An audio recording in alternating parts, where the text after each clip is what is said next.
The scent of wild cherries and the taste of parting.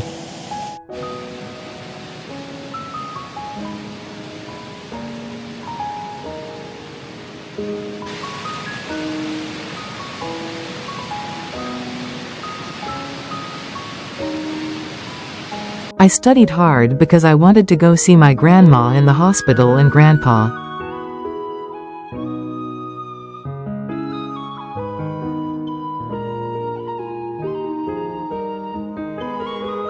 I attended evening tutoring classes without dozing off.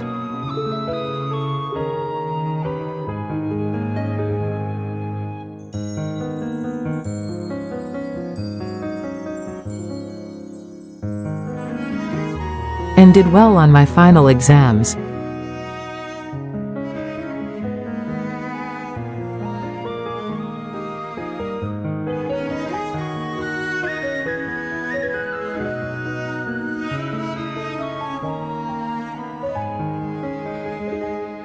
I, who was not even in the top 50 in my class, miraculously ranked 14th.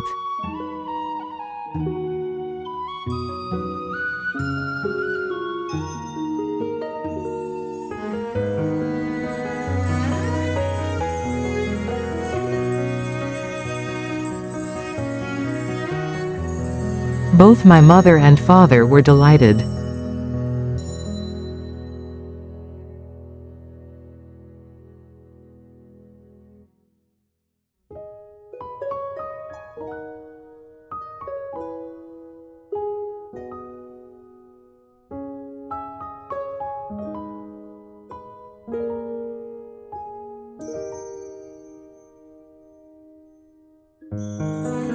They looked at my report card over and over again as if I had achieved first place in the entire school.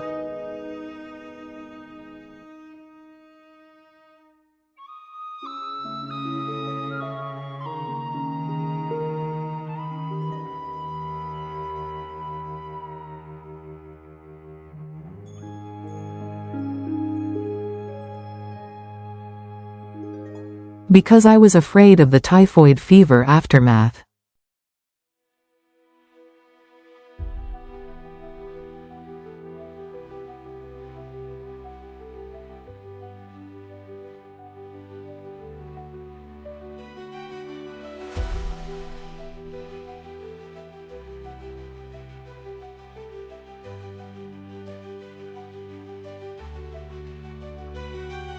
The joy of being ranked 14th in my class was good news not only for my family but also for the market people.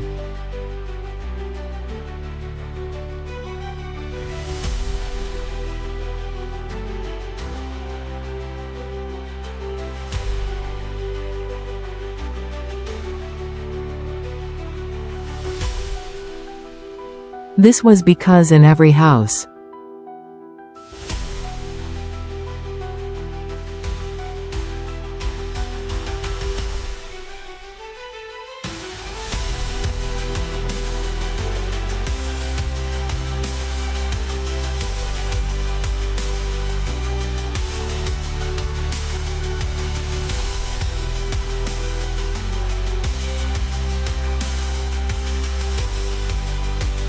relatives and family members were suffering from the traces of typhoid fever or had bad memories that could not be erased.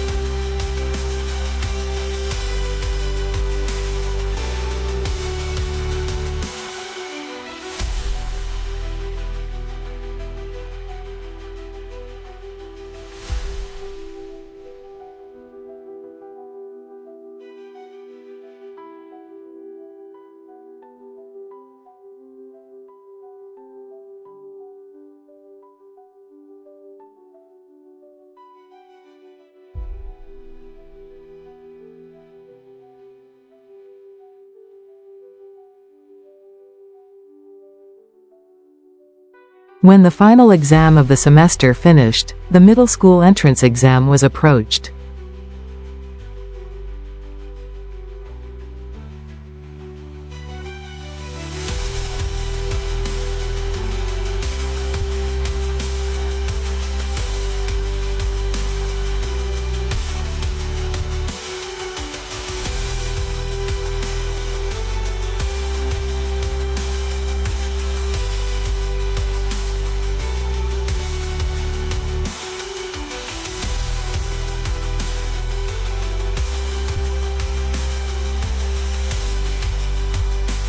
On the exam day, my mom watched me outside of the classroom window.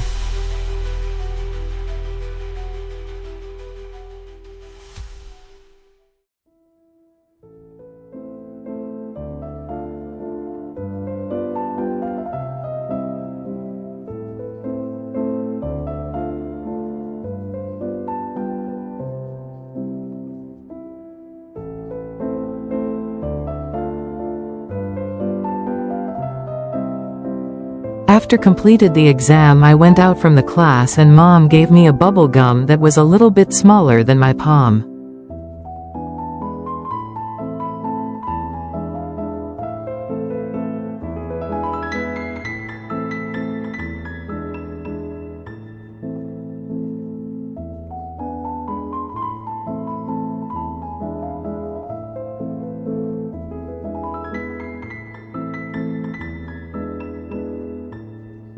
I chewed the bubble gum rolling in my mouth and made a bubble to the sky with poo tilde sound.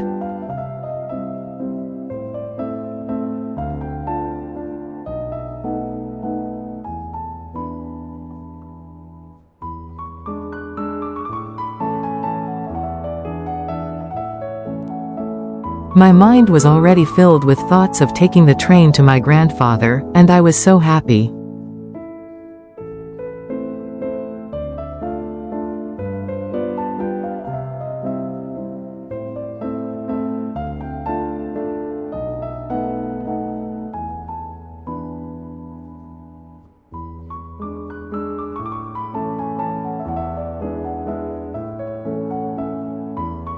Even before the announcement of the middle school acceptance was made.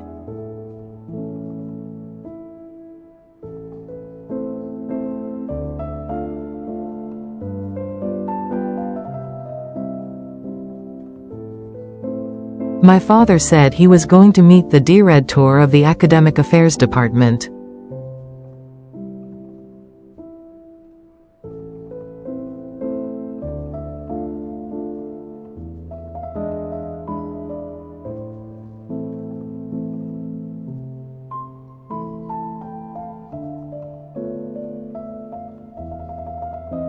The director was a teacher at the middle school I had to attend.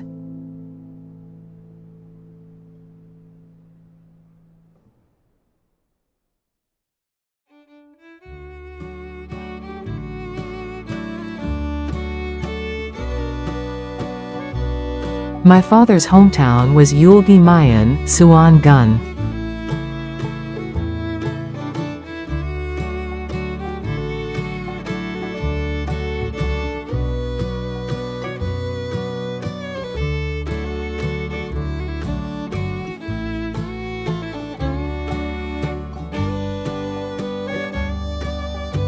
Wang Hadu and the director's hometown was nearby. Yanbaek, Wang Hadu.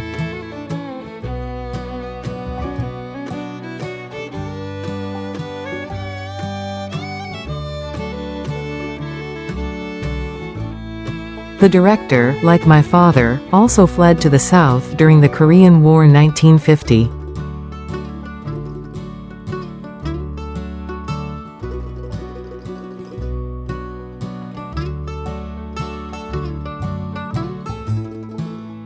The two of them occasionally met at Aunt Jaya's Haiju restaurant to have some drink and food together.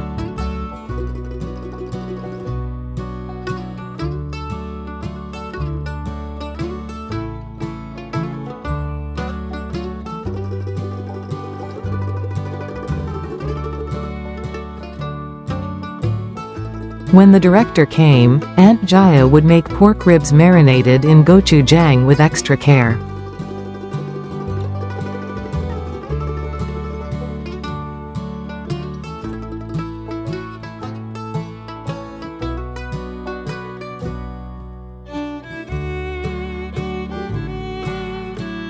Aunt told me, "You have to impress the director to get into middle school. If he doesn't like you, you won't get into middle school."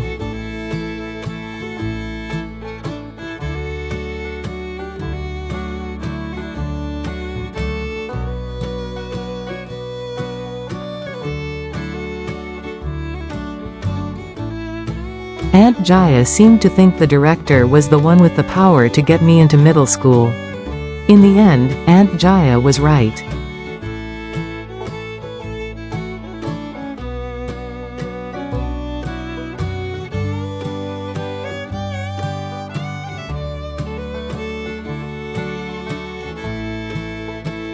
I failed the middle school exam.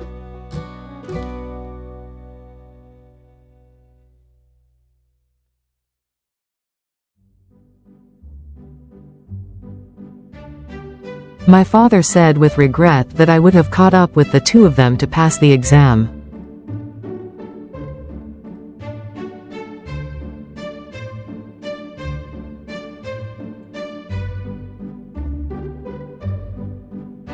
Middle school meant nothing to me.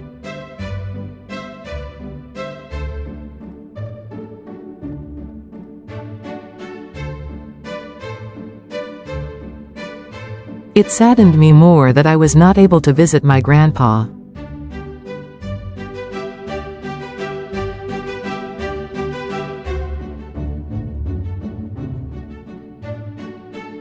I covered myself with the comforter and cried.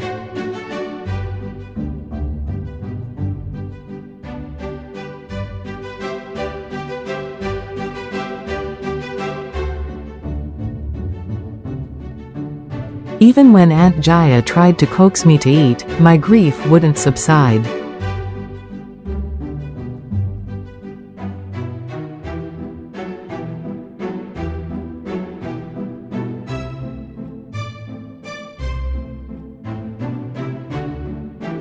If a student couldn't pay the tuition, I was put on the waiting list to enroll in middle school in their place.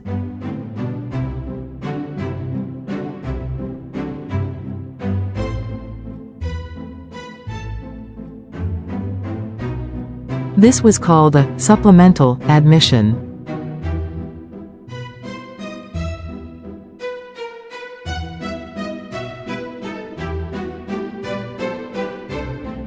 I found out later that when I entered middle school as a replacement student, my mother made and donated new white curtains for the new grade classroom.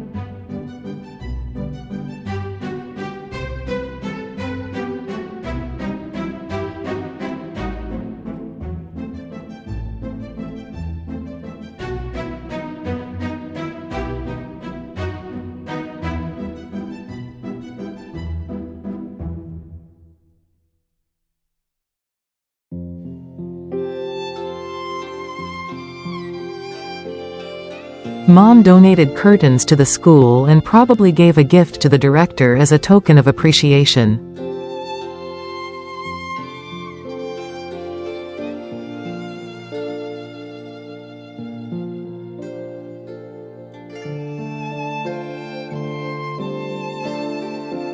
My grandmother passed away on a very cold February day just before the middle school entrance ceremony.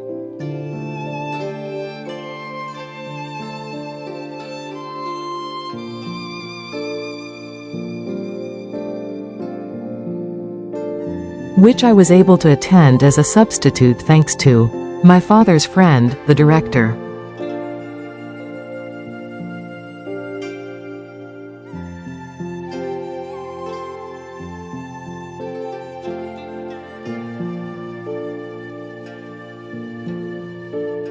Having lost the right to see my grandmother, I was never able to see her again.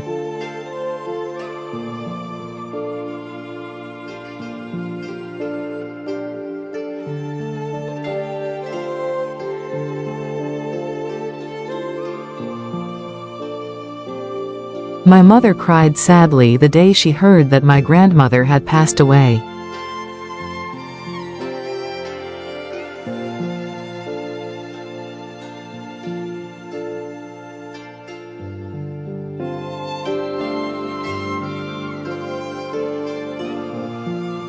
Mom apologized to Grandma. No one asked her why, but I knew.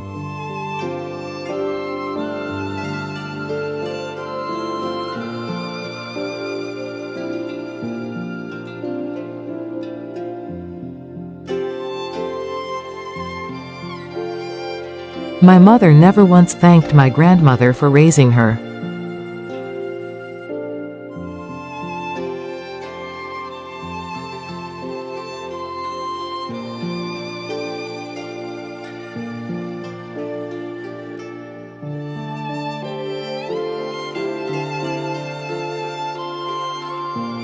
My mom and dad went to my grandmother's funeral, and my uncle often came in the evening.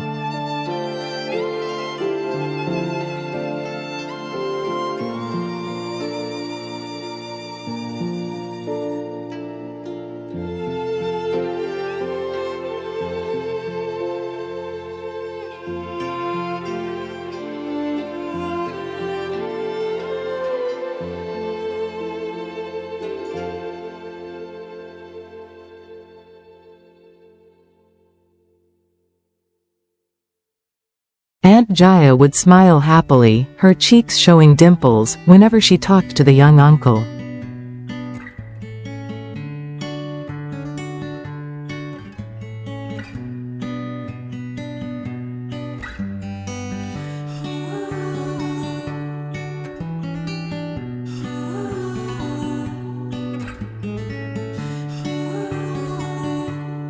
The young uncle told Aunt Jaya stories about movie stars and radio dramas.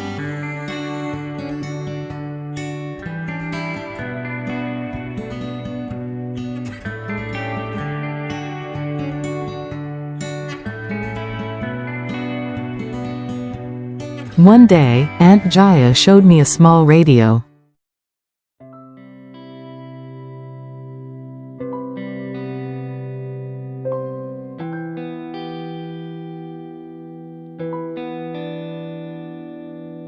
The radio was just the right size for my aunt's hand, and the batteries were tied tightly with a rubber band.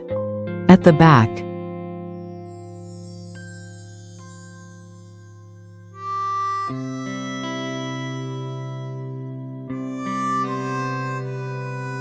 the young uncle bought Aunt Jaya a radio so she could listen to dramas on it.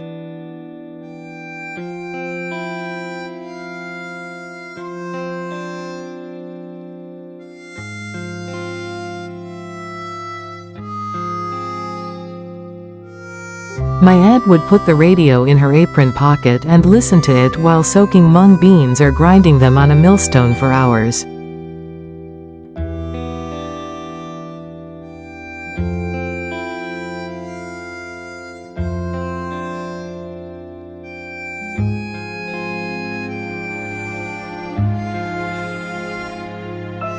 My aunt sang very well.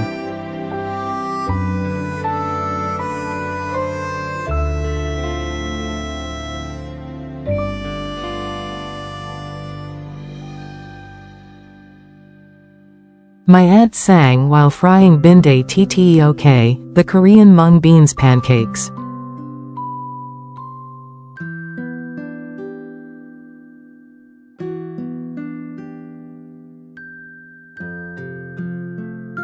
My father also liked her songs.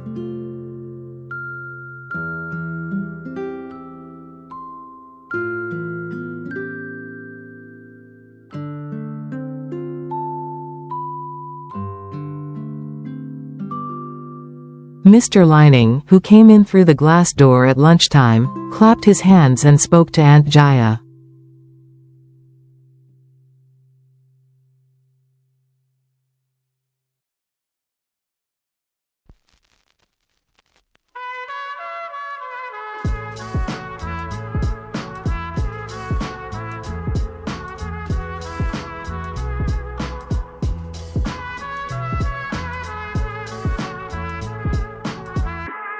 You are the great singer in this marketplace.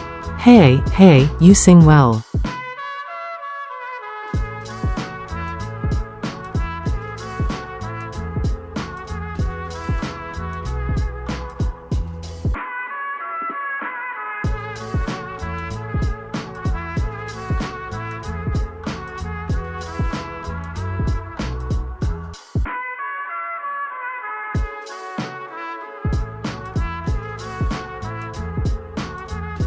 Aunt Jaya was like a candle that brightened up her surroundings and brought joy.